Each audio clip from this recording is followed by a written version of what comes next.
Mula-mulanya saya memburu binatang pergi hutan sana. Bangun saya dekat pukul 9 malam. Saya rasa badan saya pun rasa bergetaran tuh, sejuk dah. Dulu tak pernah macam itu, walau saya sekurus itulah. Tapi saya alami itu, mungkin rasa itu kena nyamuk apa, malaria apa, saya tak tahu. Tetapi nanti tengok saya punya badan tuh tak ada buti-buti jentik-jentik merah ke apalah, seperti biasa. Tetap. Masa tu saya muntah, cirit-birit lagi. Lepas tu udah cirit-birit, badan panas kejap. Lepas tu sejuk. Tak tahu dingin ke malaria. Sampai Song masuk pergi sana, dia kasih penado. Balik rumah lagi, sejuk lagi. Pas pergi hospital maklum lah, ambil darah, ambil inilah 2 hari 3 hari, baru puncak saya kena nyamuk itu. Saya dimasukkan ke dalam hospital masa tu 3 hari. Saya rasa punca dapat malaria memang dari kampung lah, dari hutan. Saya rasa. Kadang-kadang orang bilang tuh, kadang-kadang air yang bertakung, tempurung yang ada bertakung, parit-parit, kadang-kadang. Mereka kesayangan dari monyet, dari mandi sungai, macam-macam lah. Macam-macam lah. Mereka interview saya.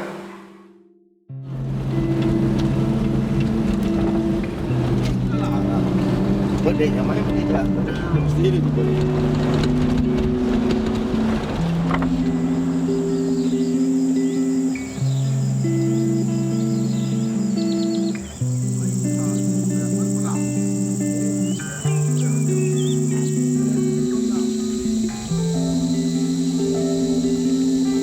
Hari ini topik kita ialah pasal malaria, ya. So untuk pengetahuan tuan-tuan dan puan-puan, dalam satu dunia setiap hari ya, malaria membunuh 2,000 orang kanak-kanak. Tak kira orang dewasa, saya kira orang kanak-kanak saja 2,000 orang.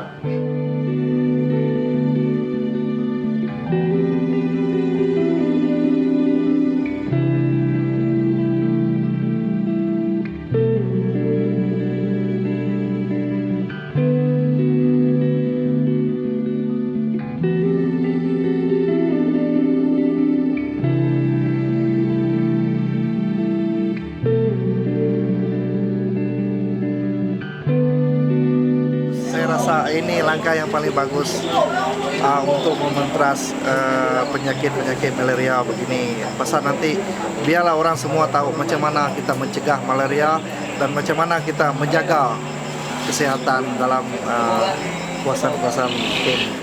Macam bersyukur macam tu lah. Sebab Free punya company kasih kesihatan pergi sini, kami pun senang lagi cek kesihatan tu. Saya rasa gembira lah sebab dia orang bersusah payah sampai sini untuk check up saya orang sini. Saya amat berterima kasih lah pada dia orang.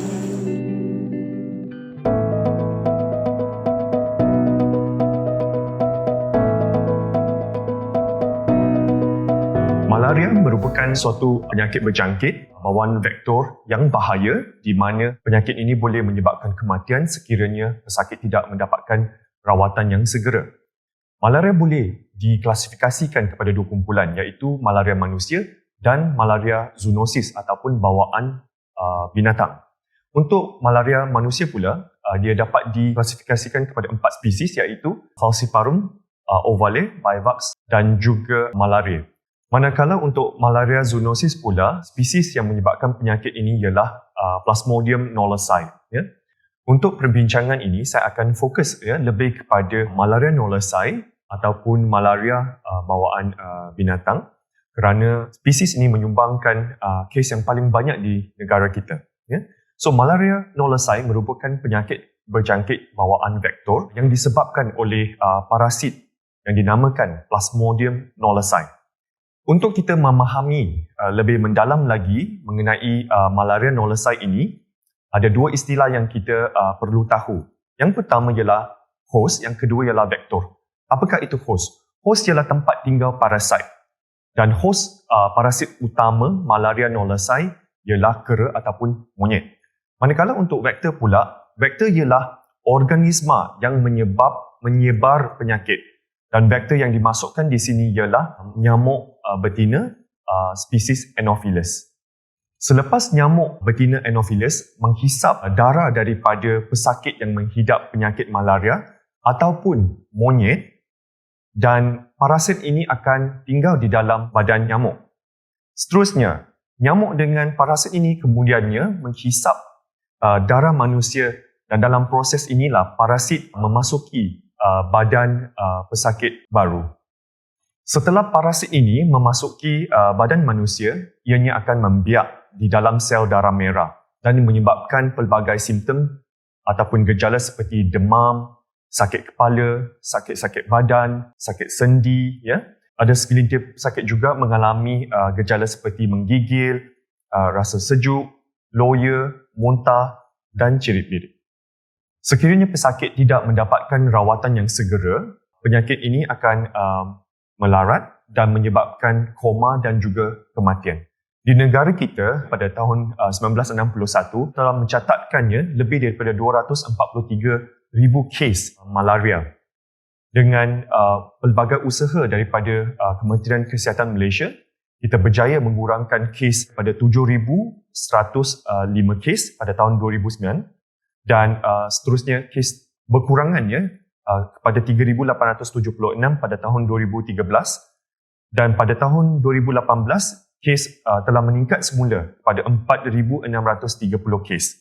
Akan tetapi, kes jangkitan tempatan telah berkurangan daripada 5,955 pada tahun 2009 ke 1,092 kes pada tahun 2013 dan tiada kes jangkitan tempatan pada tahun 2018.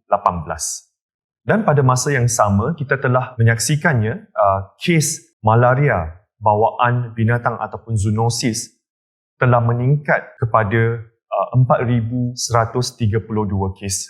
Setelah pelbagai usaha yang dilakukan oleh Kementerian Kesihatan Malaysia, negara kita telah berjaya mengekalkannya status sifar malaria manusia, jangkitan tempatannya selama 3 tahun berturut-turut daripada 2018 hingga 2020. Ini melayakkan Malaysia untuk mendapat pensijilan eliminasi malaria manusia jangkitan tempatan daripada WHO pada tahun 2021.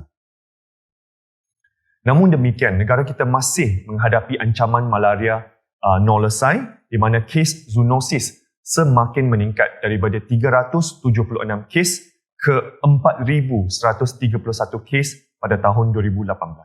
Siapakah yang berisiko tinggi untuk mendapat jangkitan malaria? So, daripada data kita dapati bahawa pesakit-pesakit yang menghidap malaria ialah pesakit-pesakit yang telah melancong ataupun melawat negara-negara yang tinggi dalam kes malaria.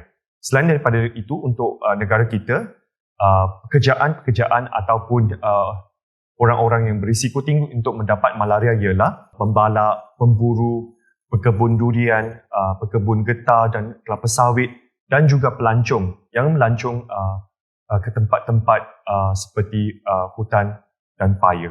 Bagaimana malaria ini boleh didiagnosa ataupun dikesan? Kita perlu mendapatkan setitik darah pesakit dan letak atas kaca untuk kajian di bawah mikroskop, di mana kita akan cuba mengesan parasit malaria ini di dalam sel-sel merah manusia. Bagaimana anda boleh mencegah daripada dapat penyakit malaria? Yang paling penting ialah kita perlu mengelakkan diri kita daripada gigitan nyamuk. So pelbagai usaha boleh kita lakukan untuk mengelakkan jangkitan malaria. Yang pertama ialah memakai baju berlengan panjang dan seluar panjang apabila kita memasuki kawasan berisiko tinggi seperti hutan ataupun kebun. Pada masa yang sama juga kita boleh menggunakan pelbagai produk penghalau nyamuk untuk mengurangkan risiko gigitan nyamuk. Dan sekiranya anda perlu bermalam di kebun ataupun di dalam hutan, kita galakkan anda untuk menggunakan kelambu nyamuk untuk elak gigitan nyamuk.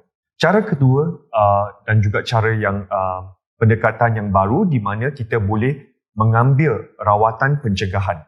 Sekiranya anda merancang untuk memasuki kawasan berisiko tinggi, contohnya melawat negara yang tinggi dalam kes malaria, melawat tempat-tempat yang berisiko tinggi seperti kebun dan juga hutan, anda boleh dapatkan rawatan pencegahan malaria seminggu sebelum anda memasuki kawasan tersebut. Untuk rawatan pencegahan malaria, kita menggunakan ubat chloroquine.